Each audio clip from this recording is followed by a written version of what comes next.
Metaphors दुनिया का सबसे बड़ा नेटवर्क मार्केटिंग का प्लेटफॉर्म है। इसमें लोग थोड़ी सी इन्वेस्टमेंट करके अपना बिजनेस स्टार्ट करते हैं और इससे पैसिव इनकम कमा रहे हैं। इसमें Matic coin as a network fees use होता है और डाई स्टेबल कॉइन में हम इसमें इन्वेस्टमेंट करते हैं और डाई स्टेबल कॉइन से ही हमारी अर्निंग होती है। और इसके साथ साथ जब आप इसमें ज्वाइनिंग लेते हैं तो आपको SFC कॉइन दिया जाता है, जो कि मेटाफोर्स का स्टेबल कॉइन है जिसकी प्राइस $1 है। इसका सारा सिस्टम ऑटोमेटिक है। इसमें आप जो इन्वेस्टमेंट करते हैं वो भी ऑटोमेटिक ही हो जाती है और जो आपको मिलता है यानी कि जिसका विड्रॉवल लगाते हैं वो भी आपको ऑटोमेटिक ही आपके ट्रस्ट वैलेट के अंदर रिसीव हो जाता है। ये सारा सिस्टम स्मार्ट कॉन्ट्रैक्ट के ऊपर बेस करता है, ब्लॉकचेन टेक्नोलॉजी के ऊपर बेस करता है। इसमें किसी किस्म की विड्रॉवल रिक्वेस्ट लगाने की ज़रूरत नहीं पड़ती, यानी कि जो भी आपकी इन्वेस्टमेंट या जो भी आपकी अर्निंग होती है उसी टाइम आपके ट्रस्ट वैलेट के अंदर आपको रिसीव हो जाती है और जब आपका दिल चाहे आप इससे कैश आउट करवा सकते हैं। इसमें ज्वाइनिंग लेने के लिए क्लासिक के 12 लेवल दिए गए हैं। फर्स्ट लेवल $5 से स्टार्ट होता है और उसके बाद हर लेवल की प्राइस पहले लेवल से डबल होती है, यानी कि फर्स्ट स्लॉट की प्राइस अगर आपको $5 दी गई है तो सेकंड स्लॉट की प्राइस इसके में $10 होगी। अभी इसकी प्री सेल चल रही है, प्री सेल में इसकी ये प्राइस है और अगर अभी स्टैंडर्ड प्राइस शुरू हो जाती है यानी कि प्री सेल खत्म हो जाती है, इसकी प्राइस डबल हो जाएगी, तो फिर आपकी जो ज्वाइनिंग है वो $10 से होगी। इसमें ज्वाइनिंग लेने के लिए सबसे पहले आपके पास Trust wallet, token pocket wallet या मेटामास्क कोई भी वैलेट आपके पास होना ज़रूरी है। उसके बाद आप इसमें ज्वाइनिंग कर सकते हैं। इसके अलावा आपके ट्रस्ट वैलेट के अंदर डाई स्टेबल कॉइन और मैटिक कॉइन होना ज़रूरी है, जो कि आप मुझसे बाय कर सकते हैं, किसी भी सेलर से बाय कर सकते हैं, बाइनेंस, OKX, किसी भी एक्सचेंज से बाय कर सकते हैं। और अगर हाँ आप मेरी टाइगर्स टीम में ज्वाइनिंग लेते हैं तो आपको प्रॉपर गाइड भी किया जाएगा, ज्वाइनिंग में भी डिस्काउंट दिया जाएगा। इसके अलावा अगर आप लेवल अपग्रेड करते हैं तो भी आपको पैसिव कैशबैक दिया जाएगा। अभी हम बात करते हैं कि इसमें वर्किंग किस तरीके से होती है। इसमें दो तरीके हैं, एक तो आप वर्किंग करके भी इनकम कर सकते हैं, दूसरे आप नॉन वर्किंग से भी इनकम कर सकते हैं। वर्किंग इसमें टोटली नेटवर्क मार्केटिंग है, आपने लोगों को ज्वाइन करवाना है और आपकी इनकम होगी, लेकिन नॉन वर्किंग से आपको इनकम इसमें होती है। नॉन वर्किंग इनकम लेने के लिए आपने किसी अच्छी टीम के साथ ज्वाइन होना है, आपका अपलाइनर अच्छा होना चाहिए जो प्रॉपर गाइड भी कर सके और जो बंदों को ज्वाइन भी करवा रहा हो। तो जो नॉन वर्किंग इनकम है, नॉन वर्किंग इनकम आपकी टीम की वर्किंग से होती है और आपके अपलाइनर के वर्किंग से होती है। अगर आप नॉन वर्किंग इनकम करना चाहते हैं तो आपको S6 की स्लॉट बाय करनी पड़ेगी। आप फर्स्ट स्लॉट से भी ज्वाइनिंग ले सकते हैं और आप 5 स्लॉट से भी ज्वाइनिंग ले सकते हैं। अब हम बात कर लेते हैं वर्किंग की। वर्किंग के लिए अगर आप वर्किंग करना चाहते हैं तो इसमें 2 किस्म की स्लॉट्स दी होती हैं, एक S6 की स्लॉट है और एक S3 की स्लॉट है। S6 की जो स्लॉट है वो working plus non working slot है और जो S3 की स्लॉट है वो टोटली वर्किंग स्लॉट है। S6 की स्लॉट में आपको इनकम आपके अपलाइनर और आपके क्रॉस लाइनर से भी होती है और आपको डायरेक्ट रेफरल से भी होती है।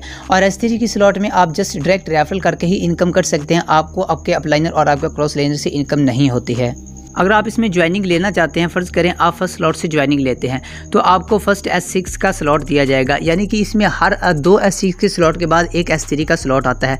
फर्स्ट S6 का स्लॉट है, सेकंड S6 का स्लॉट है और जो 3 का मल्टीपल वाला है वो S3 का स्लॉट है, यानी कि थर्ड स्लॉट S3 का, 6th स्लॉट S3 का, 9th स्लॉट S3 का है और उसके बाद 12th स्लॉट S3 का है। अब हम बात करते हैं कि S6 का स्लॉट किस तरीके से काम करता है।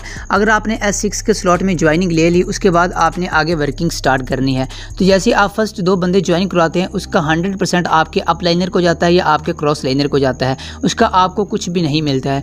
उसके बाद जैसे आप 3rd, 4th, 5th बंदा ज्वाइन करवाते हैं उसका 100% आपको मिलता है, यानी कि फर्स्ट लेवल में अगर आप ज्वाइनिंग करवा रहे हैं तो आपको $15 उसी टाइम आपके ट्रस्ट वैलेट के अंदर मिल जाएंगे।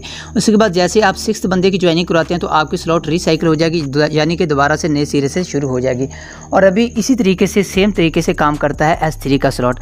S3 के स्लॉट में आपके नीचे 3 बंदों की ज्वाइनिंग होती है, यानी कि आपके नीचे 3 स्पिल ओवर होते हैं।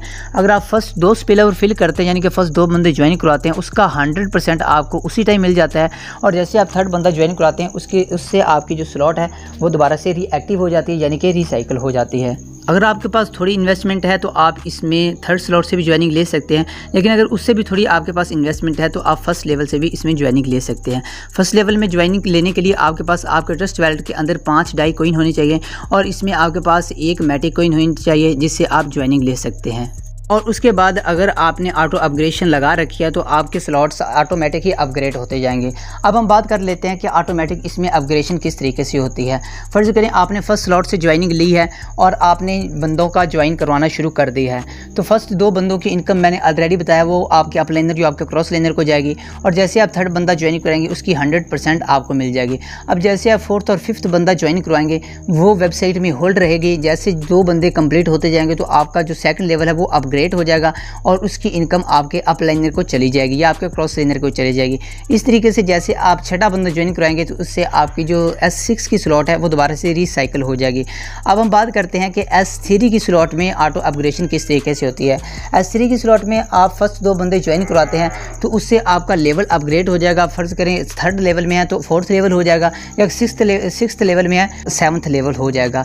लेकिन अगर आप ऑटो अपग्रेड नहीं करते तो इसमें आपके 25% फ़ीस काटी जाती है जो कि प्रोडक्ट फंड में जाती है, और जो 75% है वो आपके ट्रस्ट वैलेट के अंदर आपको उसी टाइम रिसीव हो जाती है।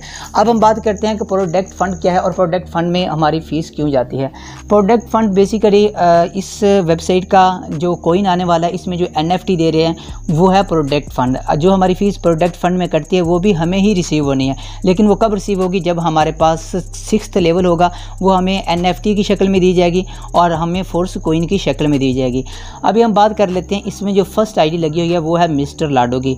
फर्स्ट आईडी के ऊपर तो कोई अपलाइनर है नहीं, तो उसने जो फर्स्ट 2 बंदे ज्वाइन करवाने हैं उसकी इनकम किधर जाएगी। उसकी जो फर्स्ट 2 बंदों की ज्वाइनिंग की इनकम है वो जाएगी प्रोडक्ट फंड में, और जैसे ही उसकी रिसाइकिल होती है आईडी, यानी कि छठे बंदे की वो ज्वाइनिंग करवाता है या 3 की स्लॉट में तीसरे बंदे की वो ज्वाइनिंग कराता है तो वो भी प्रोडक्ट फंड में ही जाता है, जो कि हमें 6th लेवल के बाद NFT की शक्ल में